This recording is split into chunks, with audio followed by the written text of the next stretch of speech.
How does salt hydrolysis determine whether a salt solution is acidic, basic or neutral?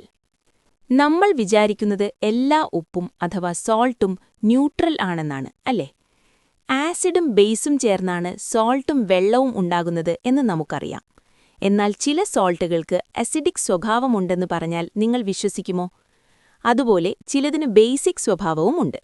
ഇത് തീരുമാനിക്കുന്നത് അവയുടെ പേരൻസായ ആസിഡിനെയും ബേസിനെയും ആശ്രയിച്ചാണ്. നമുക്ക് സാധാരണ ഉപ്പ് അഥവാ സോഡിയം ക്ലോറൈഡ് ഉദാഹരണമായി എടുക്കാം.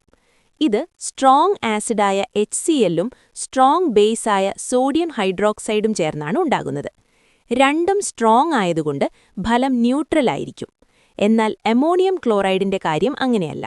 ഇത് സ്ട്രോങ് ആസിഡായ HClഉം വീക്ക് ബേസായ അമോണിയം ഹൈഡ്രോക്സൈഡും ചേർന്നാണ് ഉണ്ടാകുന്നത്. ഇവിടെ ആസിഡ് സ്ട്രോങ് ആയതുകൊണ്ട് സോൾട്ടിന് അസിഡിക് സ്വഭാവം ലഭിക്കുന്നു. ഇനി സോഡിയം കാർബണേറ്റ് നോക്കാം. ഇത് വീക്ക് ആസിഡായ കാർബോണിക് ആസിഡും സ്ട്രോങ് ബേസായ സോഡിയം ഹൈഡ്രോക്സൈഡും ചേർന്നതാണ്. ഇവിടെ ബേസാണ് സ്ട്രോങ്, അതുകൊണ്ട് സോൾട്ട് ബേസിക് ആയിരിക്കും. അയോൺസ് വെള്ളവുമായി റിയാക്ട് ചെയ്ത് അസിഡിക് അല്ലെങ്കിൽ ബേസിക് സൊല്യൂഷൻ ഉണ്ടാക്കുന്നതിനെയാണ് സോൾട്ട് ഹൈഡ്രോളിസിസ് എന്ന് വിളിക്കുന്നത്. ഇത് കാരണം ലിറ്റ്മസ് പേപ്പറിന്റെ നിറം മാറുന്നത് നിങ്ങൾക്ക് കാണാം. ഇതിനൊപ്പം നമ്മൾ പഠിക്കേണ്ട മറ്റൊരു കാര്യമാണ് ബേസിസിറ്റി ഓഫ് ആസിഡ്സ്.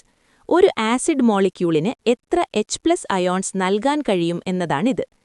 HCl ഒരെണ്ണം നൽകുന്നു, അതുകൊണ്ട് അത് മോണോബേസിക് ആണ്.